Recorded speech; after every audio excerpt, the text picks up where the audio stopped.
Everybody, my name is Sharon Price, and I'm the Executive Director of Your Community Action Council. This is the year of the Unapologetic Woman, and we're celebrating phenomenal women all across Kentucky who make no apologies for their perspectives or the impact that they're making in their communities.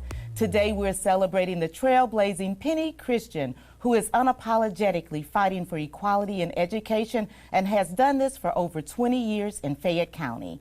Unapologetically Woman, Penny Christian, that's you. Welcome to the show. Hello, Sharon. Thank you. I'm so glad that you're here. So I'm just going to, normally around this time of year, we would be gearing up to travel all across the country with our daughters playing AAU basketball. Yes, ma'am. But today, we're here to celebrate you. Let's start talking about education. Mm-hmm. You talk a lot about equity in education. What does that mean to you? Well, in the 70s and 80s, we had this term about equality in education. We started, of course, with separate but equal before that, but equal didn't necessarily fit the bill. Equal means you treat everyone the same. And in terms of education, that's not necessarily a good thing. So in terms of equity, what we're talking about is children receiving whatever it is they need so that everyone is on a level playing field. And in equity, that could be in terms of a child with special needs who used to have accommodations in the schoolhouse. It could be a child of color who has never had an opportunity to take an advanced class, but now we ensure that that happens. So equity is much more direct than equality would be.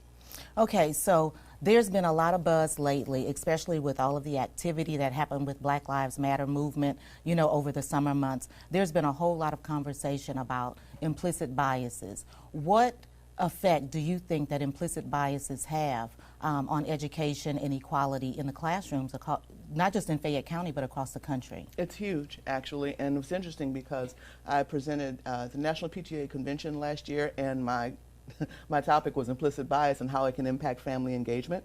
In that same vein, what we're talking about when the implicit bias in the schoolhouse is, I tell people, first of all, that everyone has a bias.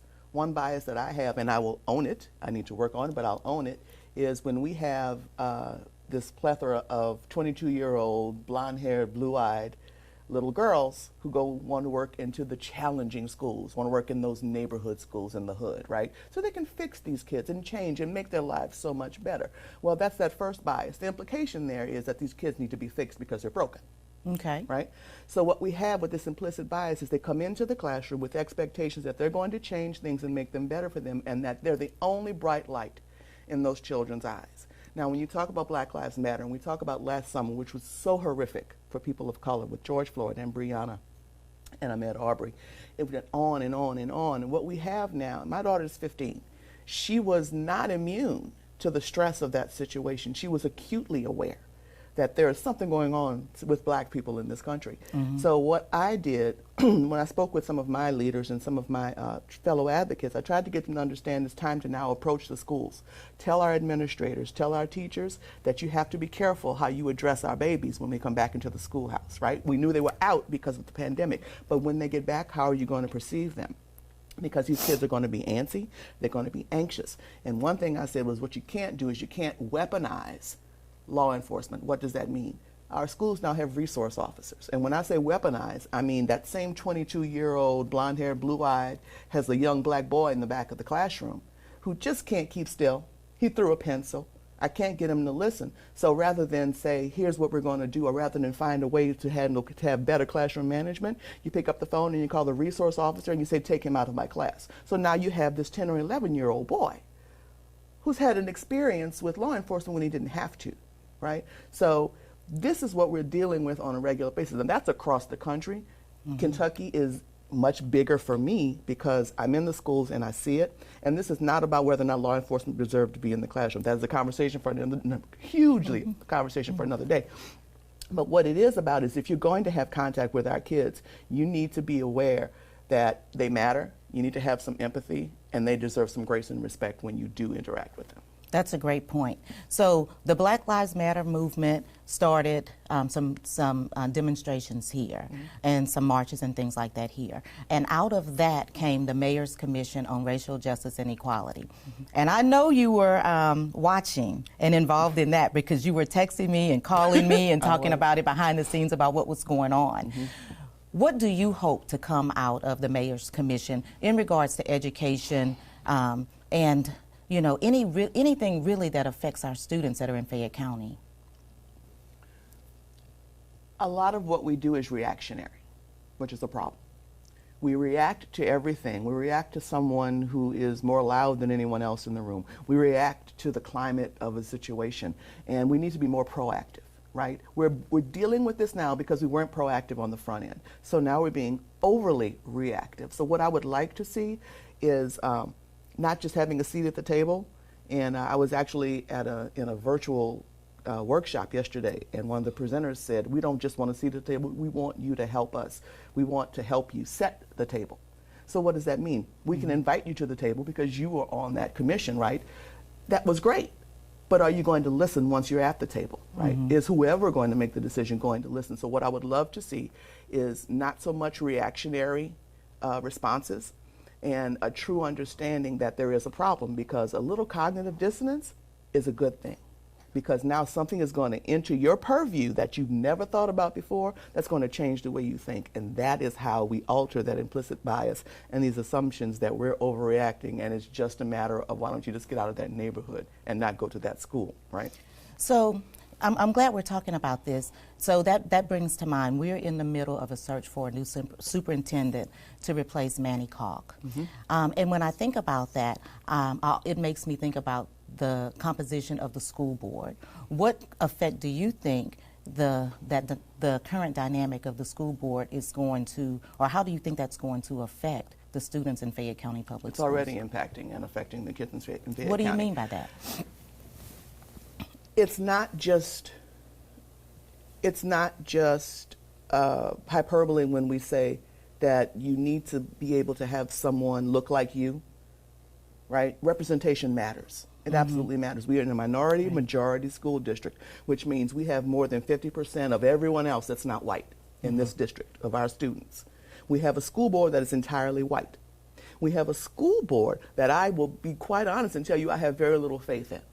And I don't have faith in them, one, because they're young and they're not really good. They haven't really had the experience to do what a true cohesive school board should do. But my bigger concern is the rhetoric and the narrative. I don't need photo ops. I don't need you to go in front of a challenging school and say, look, I'm your representative and I took a picture, because look, I care. What I need you to do is to hold the people in that building accountable. And what we're dealing with is we have the majority educators on that school board. And this is not about educators per se, but it's about who they feel is important. And right now, Fayette County children are not a priority to that school board. Do you have any, I think I read somewhere that you're on the superintendent's parent committee for search committee. Is that true? No, ma'am. Oh, that's not true. No, we do have a parent rep. Thelethia Root is our parent representative, and I have all the faith in her in terms of equity. I was on the prior, for Manny, I was on the interview committee. So I do have to say that I'm kind of grateful that I wasn't chosen, simply because there are other things to do in the district for the kids to get ready for this upcoming school year, and this is a daunting task to be that rep. So Ms. Root, I wish you well. I know she'll speak well for us, but I'm glad she's doing it. So what kind of person do you think the new superintendent needs to be? What are you looking for? We've had so many conversations about that. And personally, I'm not going to say I have to have a black superintendent. I need a superintendent who sees color. Because if you ever walk into a room and you have someone who is not of color who just, well, I don't see color. Well, that's a ding on you, because I need you to see me, because if you don't see me, you can't represent me or feel how I feel. So what I would like is someone, and it doesn't have to be someone with a doctorate, right, or who's been a superintendent before, but I need someone who's come from a district that's had challenges that are similar to ours in terms of our demographic and in terms of our gap issues. Our gap issues are huge when it comes to math and reading. With third grade boys, this is where you start to see our kids taper off. especially kids of color, especially boys of color. Little brown boys at 3rd grade start to act out a little bit more. And what is that 3rd grade? When you get to 3rd grade and you start, is that a data collection point, or do you think that's a data collection point? What do you think? It's two things. Okay. Pre-K to 2 is where we prep our kids. Pre-K to 2 is where we need to identify the deficiencies, and that's not what's happening. So 3rd grade is when you start, you're now involved in assessment. 3rd grade is when you first tested, and also 3rd grade is when kids start to be identified for gifted and talented. So what happens is our kids aren't being identified in 3rd grade for that primary talent pool, so that when they're in 4th and 5th grade, then they can't do Quest because they weren't identified here, right? So what happens is they're 3rd graders, and unfortunately you have this other perception where brown boys, black boys are always seen as bigger, older, stronger, already at the adult phase, right, at 8 and 9 years old. So they're perceived differently. So you have this, now you have the social aspect where if you haven't informed these kids that education matters, the social aspect will come into play, right?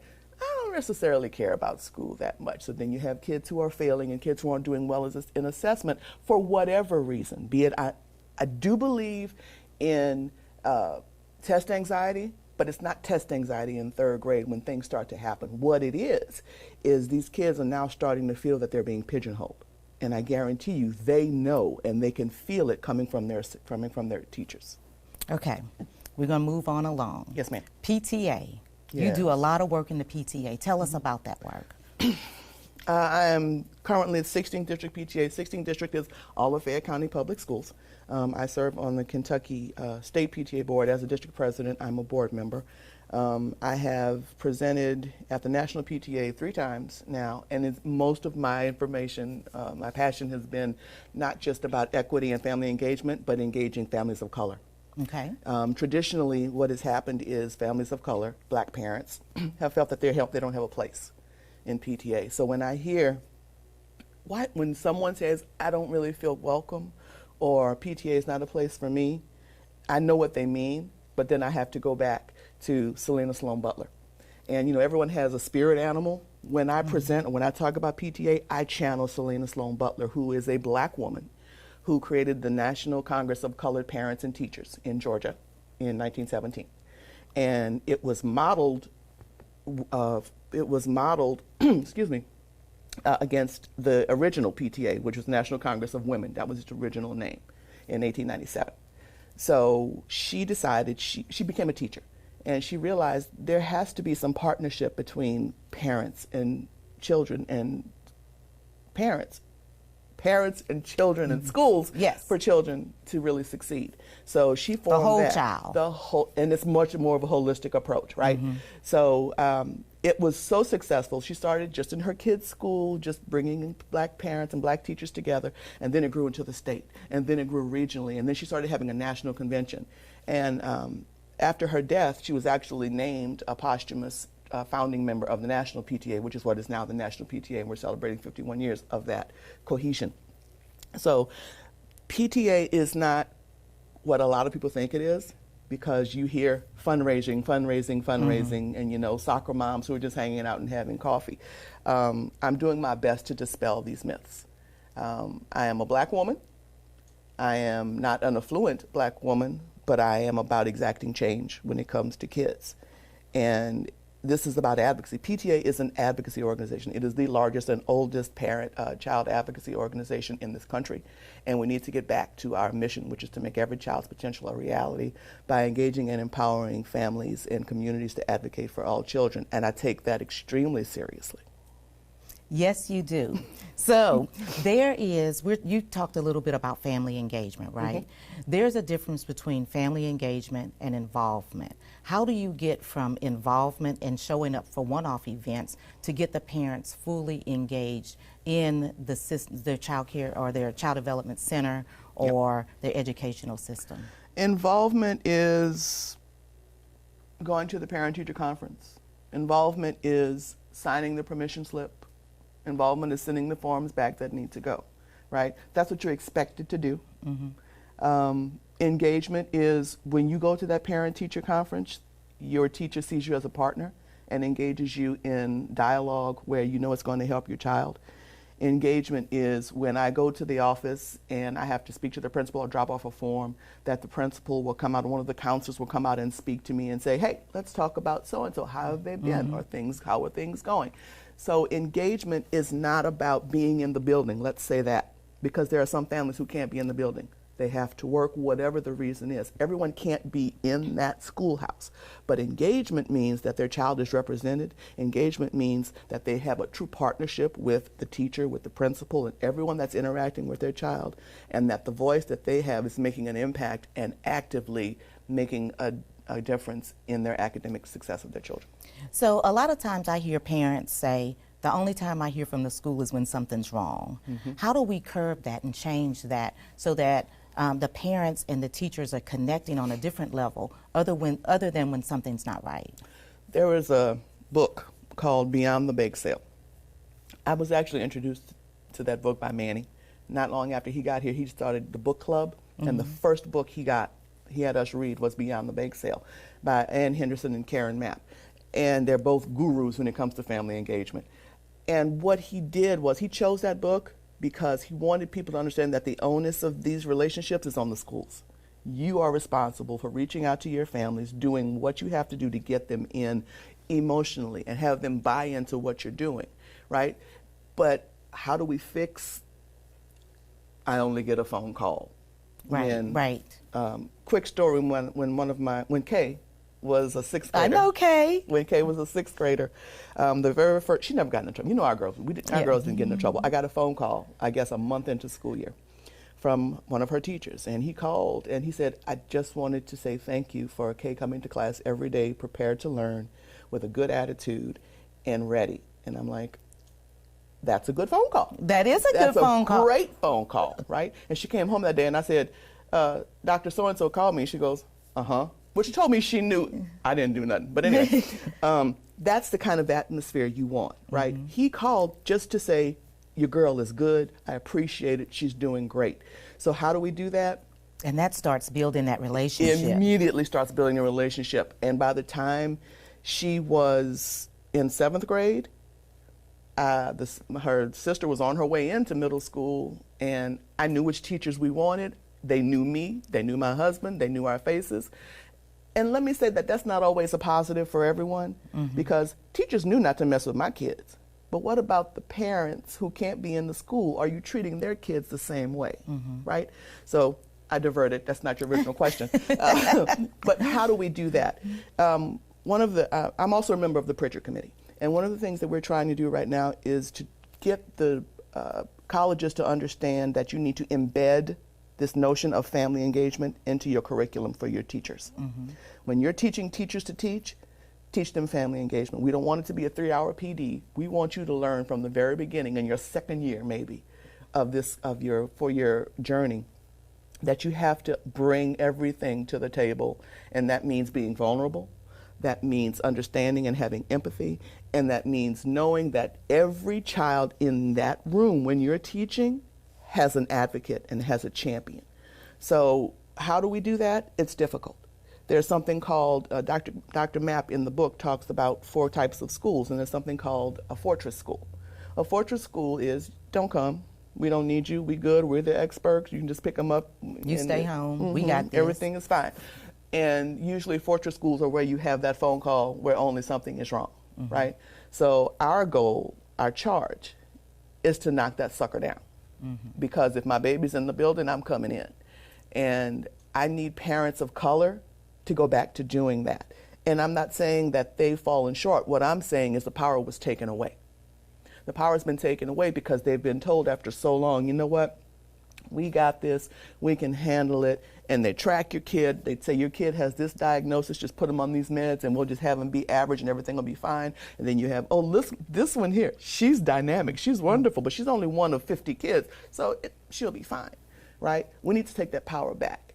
And as a mom of color, there are certain people, when they see me, they make assumptions, even now.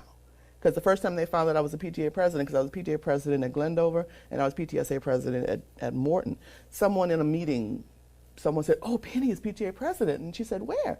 And I said, "Glendover." She goes, "Oh." I knew what that meant, because you assumed I was going to say William Wells Brown, Booker T, LTMS, whatever it is, right? Because of how I looked. Those implicit biases are driving why we can't be seen and heard in the building. So we've got to address those. And I think what has to happen is it's going to be a three-pronged attack. It's going to be our administrators have to hold teachers accountable. You got to teach them in the college before they ever get into the classroom. Right. And our families need to hold them accountable and make some noise when they don't.